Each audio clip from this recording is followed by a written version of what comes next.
আসসালামু আলাইকুম। একটা বইয়ের ইন্ট্রো পার্ট নিয়ে একটু আলোচনা করব। বইটার নাম হচ্ছে Umar ibn al Khattab his life and times volume 1। দুইটা ভলিউমে পেয়েছি। বইটা লিখেছে doctor Ali Mohammad as Sallabi. Originally উনি একজন স্কলার, লিবিয়াতে থাকতেন। লিবিয়াতে একটা পলিটিক্যাল পার্টির সাথে ইনভলভ ছিলেন এবং পরবর্তীতে গাদ্দাফির সময় উনি অ্যারেস্ট হন। উনি মদিনা এবং সুদান থেকে ইসলামের উপর পড়াশোনা করেন একাডেমিক্যালি। এই বইটা লিখেছেন। তো করব বইটা ইন্ট্রো পার্টটা যিনি ট্রান্সলেশন করেছেন নাসিরউদ্দিন আল খাত্তাব চমৎকার কিছু কথা বলছে, সেইটাই একটু ডিসকাশনস করব। হজরত ওমর রাদিয়াল্লাহু তাআলা আনহু, যাকে আমরা ওমর ইবনে আল খাত্তাব বলি, ওনার সময়ের কিছু কথা।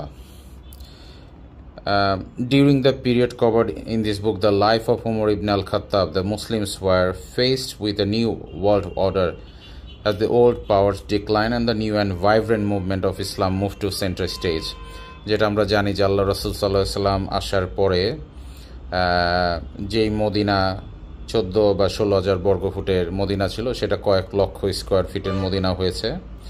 সারা পৃথিবীতে ইসলামের জয় জয়কার ছিল। এবং পরবর্তীতে আমরা জানি যে হজরত ওমর রাদিয়াল্লাহু তাআলা আনহু যখন আসেন, উনি 12 বছর খলিফা ছিলেন এবং তার সময় অর্ধ জাহান, the half of the world, যেখানে হচ্ছে ইসলামের প্রচার এবং প্রসার হয়েছে।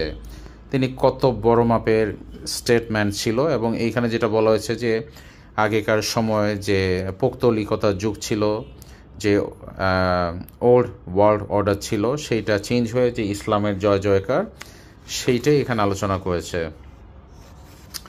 এখানে দ্য নিউ ওয়ার্ল্ড অর্ডার বলা হয়েছে যে ইসলামের যে এক্সপেনশন হয়েছে সেটাকে।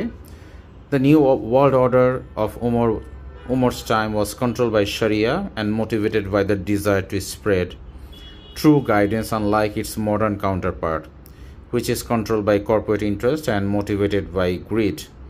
However, many of the challenges faced then and now were and are matters that are not addressed directly in the Quran and Sunnah.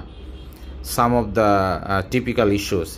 All of the affairs has been explained by Al-Quran and Sunnah, but কিছু কিছু হচ্ছে যে সময়ের প্রয়োজনে, যেটা আমরা scholarly বডিরা discussions করে, ওমর রাদিয়াল্লাহু তাআলা আনহুর সময় কোরআন সুন্নাহর সাথে ওমর রাদিয়াল্লাহু তাআলা আনহুর সময় বুঝে, টাইম এবং ডিমান্ড বুঝে উনি ডিসিশন নিতেন সাহাবীদের সাথে আলোচনা করে।